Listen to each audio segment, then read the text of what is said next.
ఉన్నూరుకి చేసిన ఉపకారం శవానికి చేసిన సింగారం ఒకటే అనే శాస్త్రం ఉన్నది. కానీ కొందరు దాన్ని బ్రేక్ చేసి చూయిస్తుంటారు.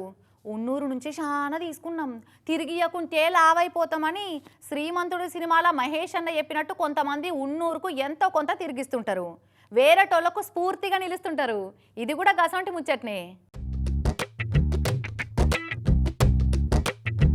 ఉన్నూరు కన్నతల్లి అసొంటిది అంటారు. కన్నతల్లి అసొంటి ఊర్లనే పెరిగి పెద్ద అయిపోయి పేరుకొచ్చినాక ఎంతో కొంత ఊరి రుణం తీర్చుకోకుంటే లావైపోతాం అన్నట్టే ఆలోచన చేస్తున్నారు కొంతమంది. పుట్టినూరు మట్టి రుణం తీర్చుకోవాలని ఈ అన్న మంచిగా ఊర్లే బడే ఆలతే మార్చేసిండు. మెదక్ జిల్లా శివంపేటల నవీన్ గుప్తా అనే ఈ అన్న 9 లక్షలు ఖర్చు పెట్టి ఊర్లే బడి కట్టించి బడి ఆలతు మొత్తం మార్చి పడేసిండు.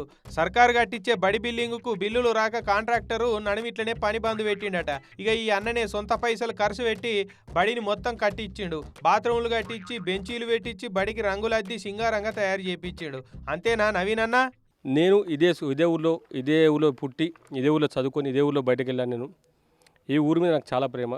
ఈ మధ్యలో వదిలేసిన స్కూల్ భవనాన్ని పిల్లల కోసం, వాళ్ళ చదువు కోసం ఎన్ని లక్షలైనా ఖర్చు చేద్దాం ఉద్దేశంతో నా సొంత డబ్బులు ఖర్చు చేసి స్కూల్ మొత్తం ఆధునీకరించడం జరిగింది. ఇక మళ్ళీ ఏదో చేసినామంటే ఎట్టికి చేసినట్టు చేయలే. ప్రైవేట్ బయలే ఎటువంటి సవలతులు ఉంటాయో అన్ని సవలతులు ఈ సర్కారు బయలే చేపించిండు నవీన్ అన్న. అంతేకాదు ఊర్లో ఎవరు ఏ అక్కరాని పోయినా లేదనకుండా సాయం చేస్తాడన్న పేరున్నది అన్నకు.